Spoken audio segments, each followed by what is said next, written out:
I want to see if we can. Oh, you already opened yours. Remember one time we cracked them at like exactly the right time? Alright, hit the record. Let's go. You ready to go? We did hit it, yeah. Are you ready? Let's go. For the ride of a lifetime, you got a nice little shit out of the way. I did, man. I launched. So like a fucking space exploration.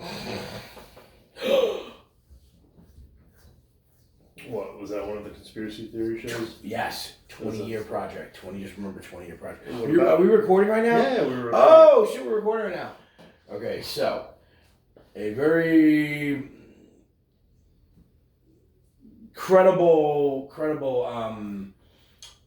YouTube channel. And this guy does a great job. He presents the story in a way that, like, you're buying into it. You're like, this is legit. This is the shit. Wow, this guy, whoa, is that serious? And all of a sudden at the end he goes, however, here's what the evidence suggests. Here's what the skeptics say. What's up? Did you scratch yourself?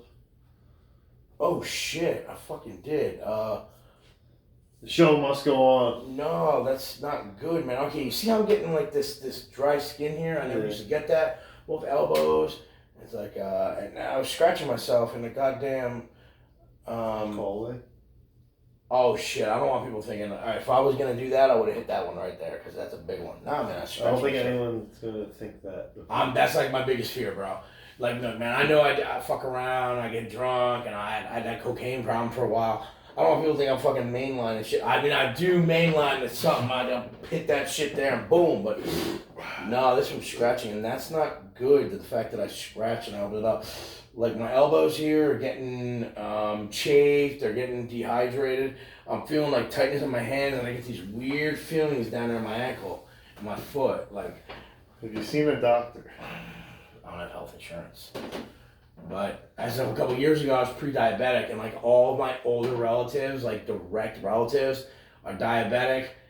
And I didn't listen to anybody, and I kept drinking those Mountain Dews. I kept eating that sugar, and I think I got myself a little problem now. So then fucking fix it. Get your diet right. Okay, and that's the thing, you know. My cousin down in Atlanta. Start eating some fucking asparagus. Oh man. Okay, you know what? I'm willing to eat whatever I gotta eat. Thanks for pointing out. You know what? Keep talking. I'm gonna grab me a little napkin here, because your problem is, man, shit's not healing like it used to, and that's an issue. Your diabetes is flaring up. It sounds stupid, bro, but I'm worried about it because I didn't listen to my relatives. I didn't listen to anybody. I was stubborn as shit. Anyway, so. Well, maybe it's an excuse to get sober, too. Try it for... You're right about that, dude. Try it for 90 days and see what happens, you know? I hurt my own feelings earlier today, and the thing is, people talk about, like, trying to go 30 days sober. They go, 30 days, you don't eat sugar. 30 days, you don't eat carbs. 30 days, and all of a sudden, everybody cuts weight. They're looking good. I haven't gone 30 days without a drink in 20 years. And Tony, I feel shitty about myself, man. Like, I don't have the willpower. Yeah, well, it's like playing basketball. It's like, if you've never played, yeah, it might seem hard to hit a free throw or a three-pointer. But, like... You've never shot a three-pointer before. Are you going to miss the first one? Yeah, probably. But, like, who gives a fuck? You know what I mean? Like, if you want to get sober, just fucking start going to meetings and just keep going. It's fucking pretty simple. The rest will kind of take care of itself. I seen this one powerlifter posted some shit, and he's just like, I got really good at eating rice. Like, it doesn't have to be that fucking complicated. Or he meant like cooking. He's like, I got really good at cooking rice. Mm-hmm. Like, just talking about like all the simple things he did like over and over and over again. Like, it's that, you know what I mean? Like, you can just be like, all right, I'm not gonna eat fucking. I'm gonna cut the carbs out. You know what I mean? I'm gonna go like do some fucking carnivore shit or something. You know? Man. Or just get the blood work checked. You know, that's the big thing. Thing. I got the doctor said, hey, we were going back to that conversation before, right? Just by fixing up your sleep. I love how you're holding the fucking wound with one arm while you drink with the other. Fucking true addict. Yeah.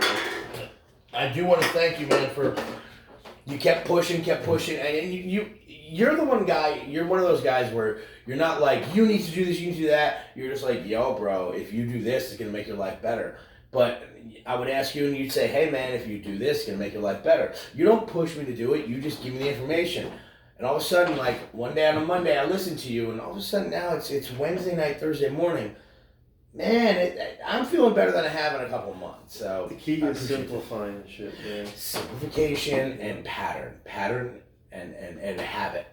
But I was trying to say before about the one channel I gave them a hard time that all they do is copy the other channel. The other channel. No, you're copying them. What happened? They're copying the copycats. The copy. No. The copy. Those people I talk shit on are copying the legit guy.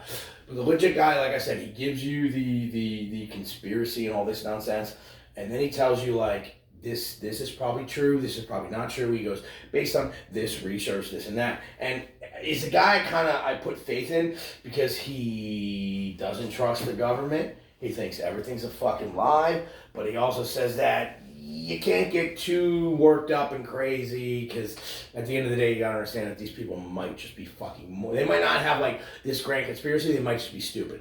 But what he was talking about was a weird instance back in 2010 where people started coming forward. People who didn't know each other about being abducted as children, and they wake up and on a ship, and these like aliens that look almost human. They just say, "Oh, you're here to play," and they give them these puzzles. They kind of teach them how to unlock certain things in their brain. All of a sudden, they all had the same story that after the 5th or 6th time being on the ship, they can move stuff with their minds. And this is a show called The Y-Files. But this is like a story of something that actually happened. This is a story of like 23 people claimed this. Okay, story about reported where people got taken in their 20s, but all of a sudden memories start coming back and they realize it's a good time to take. It's a fucking good time to take somebody. They're in the prime of their life. But they realize they've been taken since they were kids, and they've been on this ship. They have these memories of being on. They all had the memories of the same ship, doing the same puzzles, same thing, meeting the same people who never met each other describe the same being they scenarios met. And same scenarios. Same scenarios. Yeah, with the same where it's an alien who's wearing a wig and looks like, and all of a sudden it knows them, and they see this person in their dream. Same imagery, everything. The scariest part was 3 of them said that while they were fast asleep. The next day, their wife told them that while they were fast asleep, the wife who didn't get abducted, didn't get taken, wakes up and sees this woman that the husband never told them about. It is a gray alien with a wig trying to look human. And then she blinks and wakes up and all of a sudden the thing's gone. So she thinks it's just a little sleep paralysis. Yeah. And the next day explains it. Oh, honey, you're never going to believe I had the crazy show. I woke up and it looked like there was this alien woman, but was trying to look like a human woman in her dream. And the dude's like terrified because holy shit, sparked a memory. The way the wife, who's never been involved, described it is I've seen this woman multiple times in my life.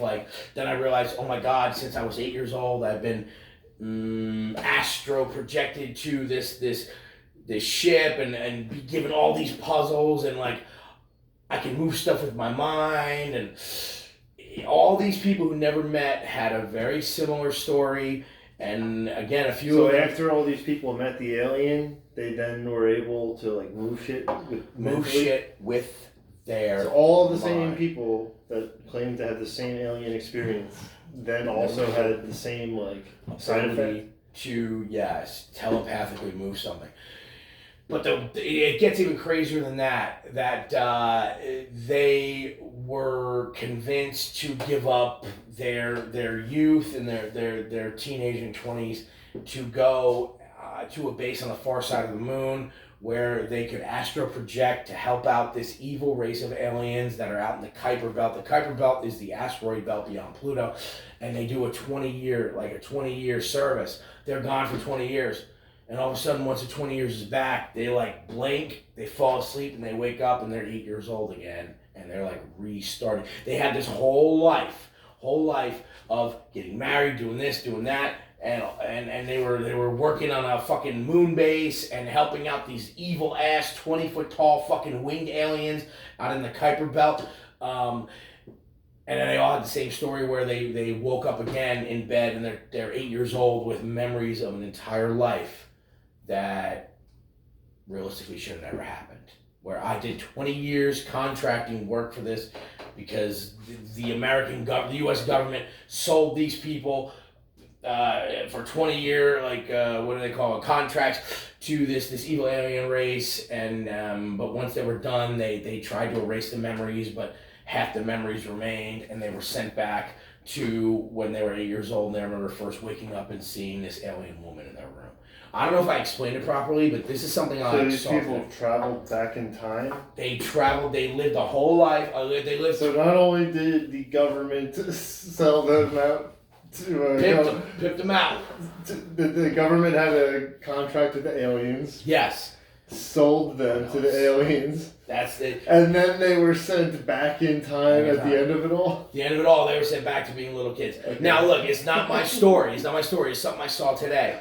And it just, I know it sounds crazy. It lends credence to it that there were like 20-something people that all had a similar story that never met each other. And once one person came out, all of a sudden the rest of them started like, whoa, wait, holy shit, there's like similarities here. And the three of the men had their wives, when they were older, wake up and see the alien woman sitting in the room, staring at the husband, blink, rub their eyes, and all of a sudden it's gone. And like the husband never told them. If you could go back to being 8 years old right now, would you? Nope, not a chance. Tony, if I didn't have the mental difficulties I've had over the years, yes, in a second, man. Being 8 years old, living where we lived, bro, it was awesome, man. My parents were old school. My parents were young. My parents were only 23 years older than me. But like, hey, I'm 5 years old. I'm going to take my bike out for the next 7 hours. I'll come back for dinner. Like, it was great. But like, dude, Tony, like, I've dealt with some mental difficulties that I wouldn't want to go through again. But if I didn't have those, in a second, man, go back to being 8 years old, having a good ass time. Well, like rolling. So this might be a good way to kind of come back to that thing you were just talking about. Yeah. Did they ever mention whether or not, what's it called? Did they have awareness of their previous life when they were sent back to be kids? Yes. 8 years old with memories of being a 8-year-old person, a 38-year-old person. So it'd just be my mind inside of an 8-year-old about to just start over again. It's weird. You still have your 8-year-old mind, but they so you have like subconscious memories, but you don't have like the adult knowledge, like functioning knowledge. It's that'd be an odd. It sounds crazy. You can't make sense of the thoughts almost. That's the thing. I'm having all these memories of being an adult, being married, with kids, not having any context, being on the moon, and being on a planet out in the Kuiper Belt beyond Pluto with these 20-foot aliens. I have memories of that, but I'm 8 years old. No zero context. Yeah, and I still have my 8-year-old memory still. And this is weird. Apparently, the alien lady says the same thing. Like, I could remove the memories from your brain. So basically, it would cause you great harm. All right. So basically, my question would have been rephrased to say, if you could go back to be 8 years old again, would you? But you'll be haunted by aliens. Nope. Nah, I'm good. I'm straight. I'm cool. I'm all right. You know, the problem with these people, there's other stories about people being abducted, and like, several people have like the same story of being in a certain state park in Washington, Oregon, Northern California, that they see these like 3 lights moving back and forth. They're going all crazy. All of a sudden, they're above you. And like, boom, next thing you know, they wake up and they're on like a warm table. Like, and they all saw the same beings. And they all said the same thing. Hey, we're not going to hurt you. We're going to do what we have to do. We're going to put you back. And then every single one of them getting x-rays and finding like foreign objects, metals with wire attached to them in their legs, in the same spot in their legs. And then when they came out and like told people about it, like they have these memory gaps where all of a sudden now the X-ray that showed something was in your leg is now gone. But when they get it re-X-rayed, it's not there. But there's copper wires in your leg with no incision. Like, how the fuck did? I don't know. It's probably all bullshit. But it's so much fun when you're unemployed to go down the rabbit hole and see these things. Dude, that's what you should be doing. That's what I'm saying. That's why I got to go and watch the football on Sunday too. You know what I mean? We got to have some shit to talk about. We can go to Hooters. We could. Or we can go to Miller's. We can go anywhere, man. We can go to Otto's over by Hart. Black Ass. Actually, Black Ass. Black Ass is my guy. I was actually thinking, like, we should just fucking, once it starts getting cold, and once we get all the mics and shit, fucking pack a little suitcase, take a fucking trip down to Florida. Let's record down in Florida. I would love to. We all right. We don't even have to get a hotel. We go stay with my cousin. My cousin has a big ass house. His wife, she's cool as fuck. She got fake tits that look great. But my wife, my cousin's wife is awesome. The only thing is, like, she'll let me come down there, but she won't let me bring like a bitch I'm with. She's like a real crazy. No, she's not crazy. She's smart. She doesn't want you fucking a whore in her house. Well, she also knows that her husband, my cousin, he looks like me, but like he's tall, he's jacked. Like, bitches love my cousin. Since even when he was young and he was a big fat kid, bitches loved him. So she's trying to keep every other girl away from him. But she was all about, like, come on down, you can bring your buddies, this and that. I'm like, can I bring you can't bring her, you can't bring your dog, like, this and that. But, like, so we could go and record in Florida, but, like, awesome. We have a place to stay, we have a place to record. Like, we don't have to pay for shit, so all we gotta do is even if we got a hotel, though, fucking the hotel room, you could just set up the fucking lights and shit. Like, but if they had that many fucking extra rooms, they get where are they? They get hit by the hurricane? They did get hit by the hurricane. They were on the West Coast. They were I'll tell you where they are. They were in Tampa. But Tampa's a huge area with fucking millions of people. They were in Tampa. They did get hit, but thankfully, the eye missed them, but they caught a lot of shit. Some damage to the roof, but their house was well built. They didn't have any water coming in, any water coming up. They were north of Tampa, so they were in like the higher ground. But they said the road was flooded, but the house didn't get flooded. I saw some shit today, man. It fucking reminded me of Sandy with all the sand fucking washed up in the streets and on the lawns and everywhere, dude. It's fucking a mess. Sandy was rough here because we were not prepared for a storm like that. The last time we had anything like that, we caught the remnants of Andrew in '92, and that was one of the only, that and Sandy were the only two times in recorded history that if you go down to Seabright, remember, man, we used to party down there. See, I'm more into the unrecorded history. Unrecorded history? Yeah, prior to that, it's fucking cool. But they say it's the only time in recorded history where the ocean met the bay. Well, there's always unrecorded history. There was 10 to 12 feet of water. But the thing is, it's a lot of water. Was a lot of water. But that area had been hit before. But where we grew up was never hit by a storm like that. So you drove through the town we grew up in, and the towns across the highway, where now truth is, those are some rough, pretty bad areas. If they weren't bad, they were kind of poverty areas. Now you can't get a house over there for less than $250,000. Like, they got the FEMA money. They have 12-foot high foundations. I grew up in a shack, and I'm talking about a fucking 1-bedroom shack that my parents split in 2-bedroom in Union Beach. Sandy came through. The house that was sitting there since the 1930s was like cockeyed. What they do, they removed 3/4 of the house, put up new framing, and all of a sudden they put on a fucking 12-foot high foundation. And my family made good money off that shit. Like, my mother didn't know she still owned that house. And when it got destroyed, this and that, FEMA came through, and now it's like, son, we're just going to sell it. But the point is, the Superstorm Sandy, which we say Superstorm because it didn't even hit as a Category 1, decimated the area we grew up in. But it's been, 2024? It's been 12 years now. It's a very nice place to live.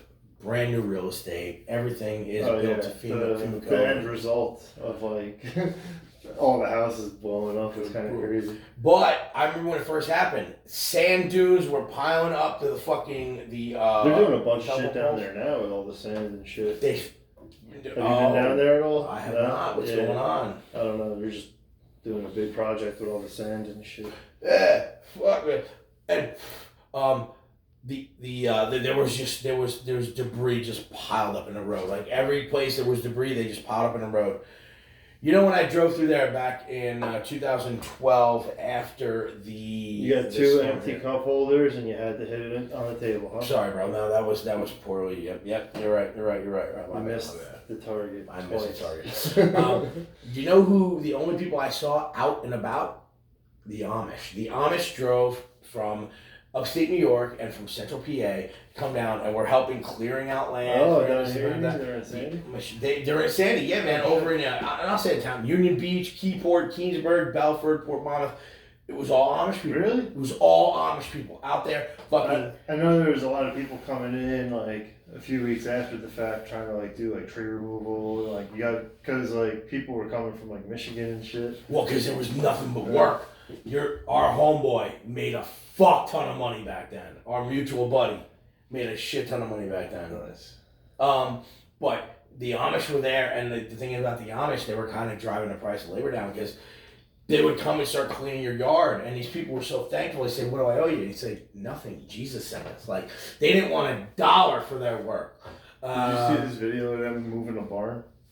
Yes, yeah. Now I know you say video, but marching with the barn. Bro, there's 175 Amish people fucking deadlifting this fucking several hundred thousand pounds, just walking and fucking 100 yards over this way. God bless them. We gotta get back into mortgages so you can just start writing me fucking loans. The truth is, I want to talk to you about that off camera. No, I'm the one getting flagged for crimes on there. I'm just saying, like, I got to take a couple classes to reinstate my license, my mortgage license, but Tony, there's money. Let's talk about this. Money on the table, baby. No, there's money on the table. I could, I could prove all the money my prodigious podcasting experiment's been making. It's making so much money you can't even keep up. So I'm sorry I went on a ramble and rambling off nonsense, but people need to know about Superstorm Sandy. I know it was a long time ago, but it was a very interesting time in this. I know there's people in Florida struggling, but don't forget about us once. I didn't mean it like that. Shut the fuck up. Well, I know you guys had another hurricane a week before this one, but not even Florida, bro. North Carolina in the mountains where no hurricane has ever. Yeah, how do you have a hurricane in the mountains? Like, we already talked about this. You know what's amazing? No, we didn't talk about this. We didn't talk about the fucking gigantic lithium deposits that are in the areas of eastern Tennessee and western North Carolina. And now all of a sudden, that area is decimated. These people who were still paying their mortgages can't pay their mortgage anymore. A company is just going to miraculously, and I'm just spitballing here. This is a wild conspiracy theory. This is insanity to think, because I'm a conspiracy guy. Some company is going to come in and be like, you know what? You owe $133,000 on your house. How about this? We're going to give you $200,000 right now. You pay the mortgage, you take the rest of it. You got to give us this land. They're going to offer to everybody in that fucking eastern Tennessee, western North Carolina, Winding Valley, and all of a sudden there's going to be no houses there anymore. No real estate. And over time, it's going to start stripping, mining, digging for all the fucking, one of the most concentrated lithium deposits in the world. I don't know, man. It's just odd. There's like a high concentration of the lithium there for the ion batteries they're going to need. So why aren't we buying up real estate there? Because we're fucking broke and we are worthless and we are jokes and you're a fucking responsible person, Tony, and I'm a piece of dog shit. Is there still any stuff left for sale there? Did you look into it? Stuff for sale, and you could buy a fucking. These people are partying with their houses for what they owed on their mortgage. How did you know there's all this lithium there? Okay, so I don't know for sure, and I shouldn't have said it. How drunk are you? But no, I am drunk. You're telling me to buy dilapidated mountain land because of the lithium? But there were several YouTube channels who do routinely have credible information that said that they're like, oh, you guys didn't know. This has been known that there is a giant lithium deposit that's been there. They've known about it for a long time. And now all of a sudden, where, what do you call it? Electro cars, what do they call those? Hybrid, what do they call them? What do they call them? What's the word? Yeah, fucking electric cars are becoming more and more popular. That now is they've known about the lithium deposits there. And these are credible channels that like all the shit they say, a lot of times it comes true. Now all of a sudden with the advances and the increased consumership of electric cars, that now a hurricane hits there and all these people who owed money on their house are gonna get bought out, and there's gonna be no more houses in these valleys here. It's just gonna be mines. I know it sounds crazy, but is it a lot of population there though? No. And what's like these people gotta fucking. What's even worse is these people. You're right. They're not gonna wisen up. They're not gonna get smart. They're not gonna be like, oh shit, no. My property is worth this much. Yeah. These people are gonna come in and say, we're gonna offer you double what you owe on your mortgage. They're gonna take it like that. These are rural people. These are mountain people. You know, these are. It's not like West Virginia in the mountains. They're living in poverty. North Carolina, Tennessee in the mountains. They're doing a little better. There's more money there, but. You offer these people double what they owe on their house, they're going to fucking take it. Some of these people are going to be smart and say, yeah, you know what, I'm going to need $10 million for my plot of land.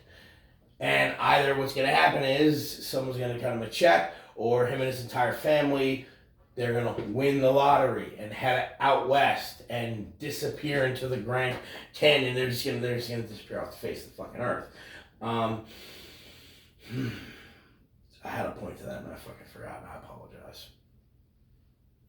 Making me not want to win the lottery now. Well, one of our old hockey coaches did some contract work for a government agency, and he said when he would get drunk when we're on these hockey tournaments. You ever go to Lake Placid and did the Can-Am tournament? I did some fucked up shit in Lake Placid. We were pissing in water bottles to put the water balloons over the top, to then turn it upside down and then squeeze the water, like the air, use the air to push the piss into the water balloon. And we were launching piss balloons off the balcony onto the other kids. He is a direct representation of the people I grew up with. This is the shit that they used to do.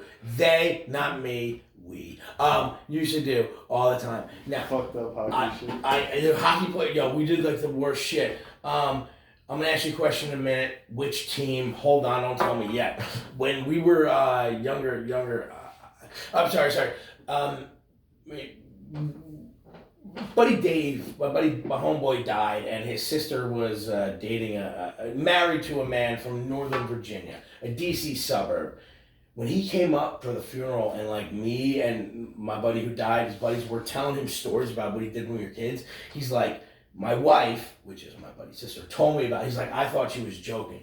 Like, you guys, you got a story about a guy who whipped his dick out and was shaking it in the gym class. Like, you guys got a story about you were fucking throwing water bottles full of piss at the teacher while she was down there.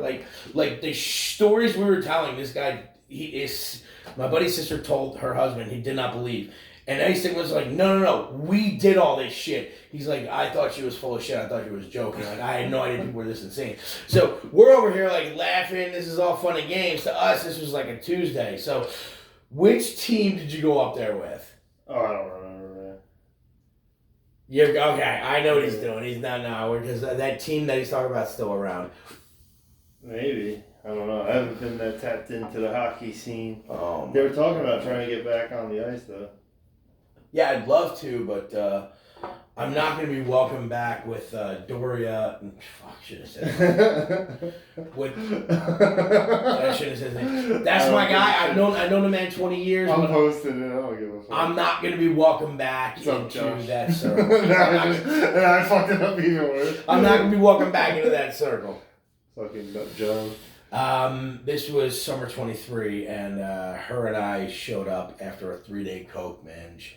And I missed the first game, and I'm like, where were you? I'm like, the dog got out. I had to chase the dog, this and that. Well, you're here now. No, bro, we were the scrub team. We were the team that got put together last minute, and we were supposed to be the jobbers. We won every single game. And honestly, if I didn't miss that fucking top corner in the last fucking semifinal game, we would have won the whole tournament. You're not a sniper. I'm not a sniper, but Tony, I had a guy over. What's your go-to move? My go-to move? If you're gonna score a goal, what's your usual? Alright, I'm coming down on the fucking breakaway. I'm one hand on the stick. I got the puck out here. Twist, put it on. Then I start to shimmy shake. Even the twist, shimmy shake. I go backhand, forehand, backhand, forehand. I go backhand and I fucking just backhand's my move. Backhand's my move because every goalie will tell you they cannot predict the trajectory of a backhand shot. So you like to just shimmy shake him out of his boots? I shimmy shake. You're pumping. You're like getting that fucking. You're getting speed. You're getting away from the defenseman, and then all of a sudden I do the Connor McDavid where I do a little edge work, shimmy shake, twist the hips. So it's backhand, forehand, backhand, boom, roof. Dude, I didn't go backhand. I never had any like formal coaching. I was watching a couple videos like a couple years back when I was like skating again, and like all these little like techniques they would do when they were skating of like you just said, like edge work, like cutting a certain way, like not even like putting a lot of pressure into the skates or even having to pick your feet up, dude. Even just like dipping your knee, kind of like curls your body in a weird way. Dude, I started tinkering with like a couple of these little, like, remember you were talking about, oh, dude, you don't even have to fucking skate hard. Like, you just kind of make these little moves and, like, shake guys off or whatever. It was like that type of shit, bro. Like, I could literally just, like, turn my knee in like that, and, like, it would make you take, like, the outside edge, like, even harder. And, like, so without even doing anything, it just kind of, like, curls you away. And depending on how they react, like, you can just make all this fucking space. You make a lot of space, and it does provide puck protection. It also provides a wide berth to deflect in any type of poke check coming towards the puck, while also providing motion and movement to maintain some sort of speed. But it's funny is we did that as kids, and now all of a sudden, that's like the new thing. You watch Connor McDavid. Connor McDavid gets a stride. He's a fast player in the NHL. But all of a sudden, when he starts dipsy doodling through people, he's not picking his legs up. He's cranking his hips, edge work. Screwing back and forth. Yes, and that is a new style of doing things. That's, I believe, how my brother, when he coaches his kids, he teaches them that. When they get close, when you get in traffic, boom, spread your legs, crank your hips, edge. And now you're still moving, maintaining speed. You're able to get around these guys while maintaining puck protection. So that's pretty impressive. And your balance too. You get a wide berth, lower center of gravity. They can't fuck with you. So I think tonight was a very good, productive episode. Gotta build up the hips. Build up that, yeah, man. You got it. You ever been on the gym? You're on the machine where you like twist your hips like that. Let's twist again, like we did last summer. No, but your knees are on there and you hold and you just twist back and forth. That's what a lot of the hockey guys are doing now to strengthen those obliques and those hip flexors. The hip twisters. Twist the twisters, baby. That's what I was doing today, bro. Sumo. No, you weren't. I was there. He wasn't nice, full of shit. He wasn't doing shit. So man, fucking video didn't record. The video didn't record. Every asshole, just arrogant. I'm better than you. I'm the greatest person. I'm Tony Caruso, and I'm the greatest person I ever met. Assholes like that, they film their own workouts. Yeah. Most of them are full of shit. Shut up. But this motherfucker, when he films, it's like you don't even want to watch. You watch his video, you're like, Jesus Christ, the motherfucker puts up weight. He's the one dude, fucking, I'm gonna video my own workout because I'm an arrogant prick, and all of a sudden he just benched. He just repped 285 12 fucking times. Like, he's an asshole, but he's good at what he does. My gym is not a fucking like public gym, but I could give two fucks if someone's recording their workout. Like, you know what I mean? Like, if you're filming yourself, like, that's fine. I don't give a fuck. There's nothing wrong with that. Because, like, you should be watching yourself. You need to critique yourself. You need to watch yourself on videos. If you need to get better, if you're doing something you don't know what you're doing wrong, fuck yeah, go fucking videotape your shit. He makes a good point. But what I'm saying is when he does it, it's like, homeboy can fucking lift. Why do you think I'm filming it? Because I need to see what I'm doing. Like, I thought you were just trying to be arrogant to fucking flex your goddamn superhuman strength to pick up pussy. No, I don't give a fuck, dude. Like, he gives a fuck. Don't know. Dude, I don't post videos of me lifting. I post videos of guys lifting in my gym sometimes because they're throwing around ridiculous shit. But like, point is, most of these dudes video their workouts. It's nonsense. Homeboy here videos his workout. It's like, fucking form. Damn, dude, dude's putting up weight, but I didn't know you were doing it for form, so now I feel bad about talking shit. But I was talking shit about people and saying, like, you do it, it's like, and I'm not saying it because I'm your buddy. Bro, you put up some fucking weight. You put up real weight. So you're doing it for form? Yeah. Oh, shit, I didn't know that. That's what I'm saying, bro. This shit's not, it's not like an impressive amount of weight. It's not bad, but it's not, it's just, you know, I hadn't done it in 2 months. Yeah. So, and 2 months ago, it was, you know, similar lift, not the same. It was a little different because I switched shit up. But I haven't deadlifted in 2 months. I haven't really been doing too much leg work. So to be able to deadlift like 40 pounds more than the last time, it's pretty nice. Little baby steps. So now maybe next time, you know, so I do like 365, then now I just did 405, so maybe next time try to hit like 455, something like that. But big weight. I might not even deadlift again if it's October. Maybe, I don't know, I might start doing it just like once a month or once every other week, you know? Well, it was impressive and it was pretty motivating to see the weight you put up. Like, I want to try to just get more like reps. I want to try to get a little more size, do a little more reps. I know how to get your size if you want. Come to the dark side. Come to the dark side, homeboy. I'm on that shit, and I can't lift the weight you're lifting. So, Tony, it's very impressive, and God bless you, man. You just gotta show up and do the work, man. Alright. Just like this shit, like tonight. See, that's the thing. Like, I want to wake up early and work with this fucking dude, but then I have the fucking hotel at night tomorrow, so it's like, no point in, I don't know. It's tough, dude, because you want to get up at 6 in the morning, but you're going to be up until 4 in the morning. I'm trying not to totally ditch them, but dude, I'm telling you, bro, the manifestation shit, we gotta sit down and I started. Do that because that shit works for real. And I'm fucking nasty at it. Tony, man, I hope all your dreams come true, buddy. Oh yeah. I hope all your dreams come true, buddy, and I hope I'm there with you when it does. I gotta have some alien fucking. You got a dark side of them. See you on the dark side of them, and fucking be out there battling, playing Halo, real life Halo 4 with the fucking Kuiper belt, fucking Draco aliens. It was a good episode tonight. I'm done. I'm good, man. You think you got 5 minutes in? Oh my God, you want 5 minutes? Go ahead, talk. No. I'm just looking at the time. That's all. You tapping out? Or nah, I got you for 5 minutes. Come on, man. I got you for 5 minutes. It's like you know, one last chance to try to hit a home run. You know, it's like 2 outs, bottom of the ninth to getting blown out. But who knows if you start the rally? You might be the guy who starts the rally. Yeah, so man. Do we have a little rally in us? I think we got a little rally in us. I think we got a lot of rally in us. Yeah. I think we got, but yo, bro, you're getting 5 minutes. You're getting 5 minutes. Turn the hat backwards. Turn it backwards, baby. It's go time. All right, you got one more. Lincoln Hawk, man, over the top. He just turns his hat backwards, and the winner takes it all. The loser takes it all.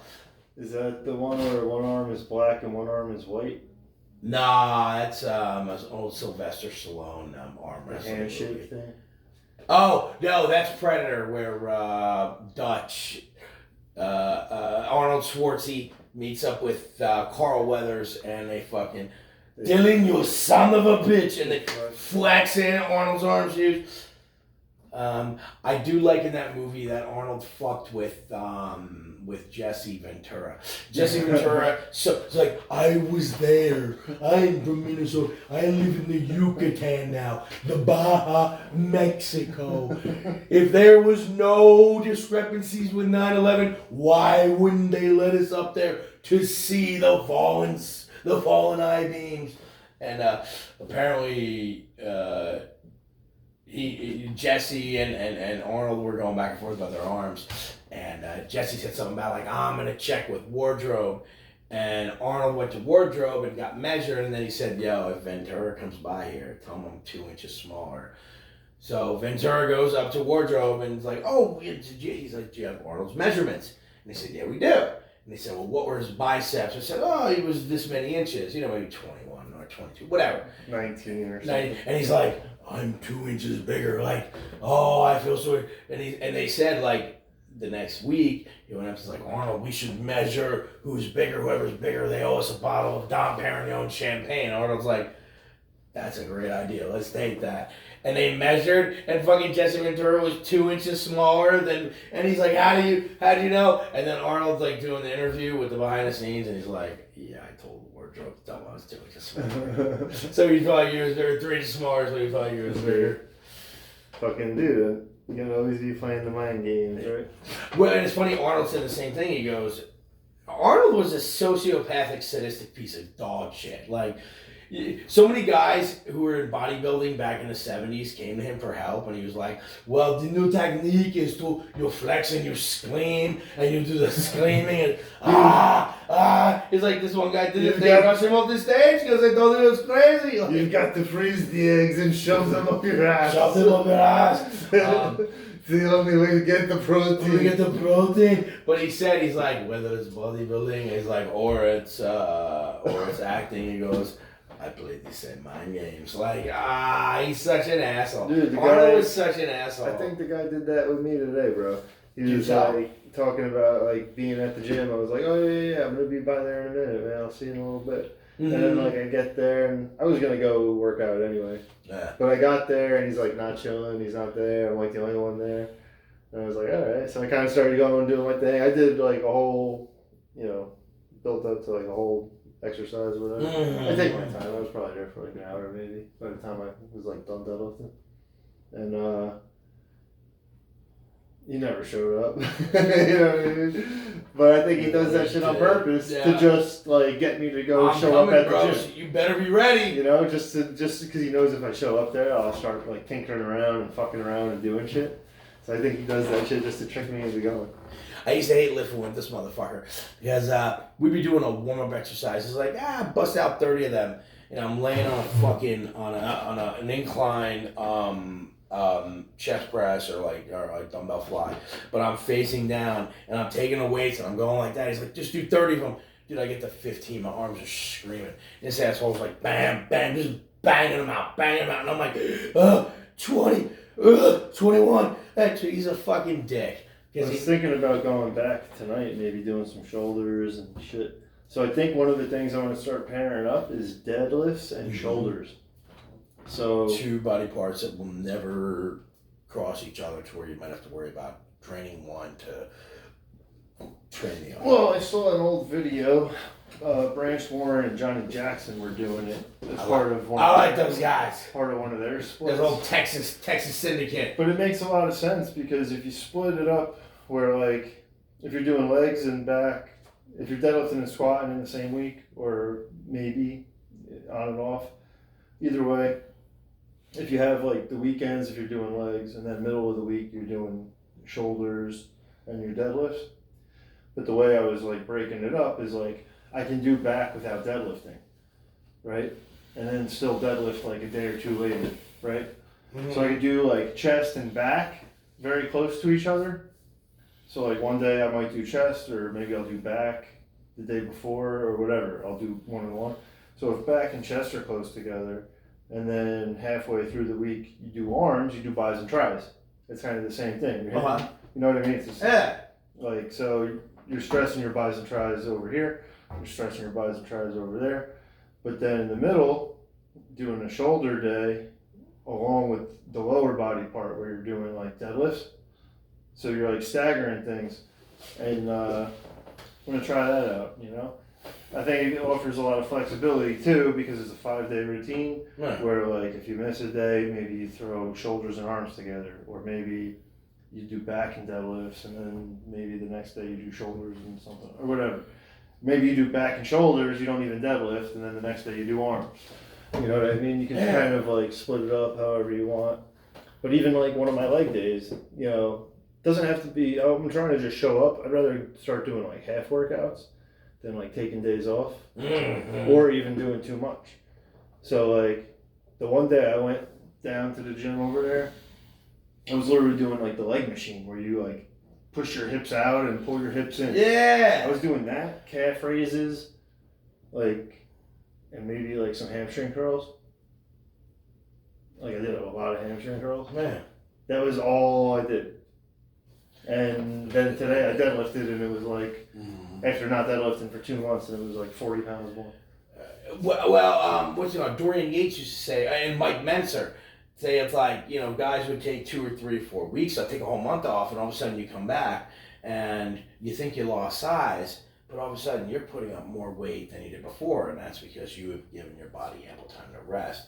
Oh my God, I saw fucking, all right, so the gym I go to is right down the street from a strip club. So if you go in the afternoon, you get the strippers coming in. One of those bitches was on the leg spread, but she was leaning forward and just spreading her. And dude, that ass was fucking just those black leggings. I wanted to walk up. Another thing too. That makes sense, because I seen a chick there with a really fat ass once. Carmen. White bitch? I shouldn't have said her name. Yep. I shouldn't have said her Blonde? name. Blonde. Yo, wait, yeah, you know. She was doing back extensions, and there was like 3 kids there just like geeking out. Yeah, no, because she dances over at the strip club down the street. Another thing, my mother wanted me to ask you, serious question. She invited you over for Thanksgiving and Christmas. If I'm around, yeah. Or not, she would love it. But she said, if you come, you gotta bring the dog. You can come pick the dog up. I'll grab the dog, But the whole thing is like, I told her, she's like, well, you know, I just said, if his father won't have, if his father would invite him over to the house. She goes, but make sure you bring the dog also. She goes, we don't want the dog being left alone. So Thanksgiving, Christmas, you feel free to come over to Robin's house. She asked me to invite you. Yeah. I wasn't going to invite you because I can't stand you and I fucking hate you. Right. But she says, invite your buddy. I said, all right, I'll extend the invitation. Appreciate the invite. You're welcome, buddy. Yeah, I wanted fuck, man. Yeah, the blonde girl, oh, that fucking, just sit by, just fucking suffocate your homo. Just sit that, pull those legs out, put those cheeks right, thinking about that turkey neck. Made you think of Thanksgiving. That's exactly that. That's it is. All right, I'm done. I'm leaving. Good fucking episode. Had a fucking good one tonight. Don't get diabetes. Stay away from sugar and brush your teeth. Brush your teeth. I keep forgetting to say that one. We got to work on an intro. Peace, fuckers. Fucking love.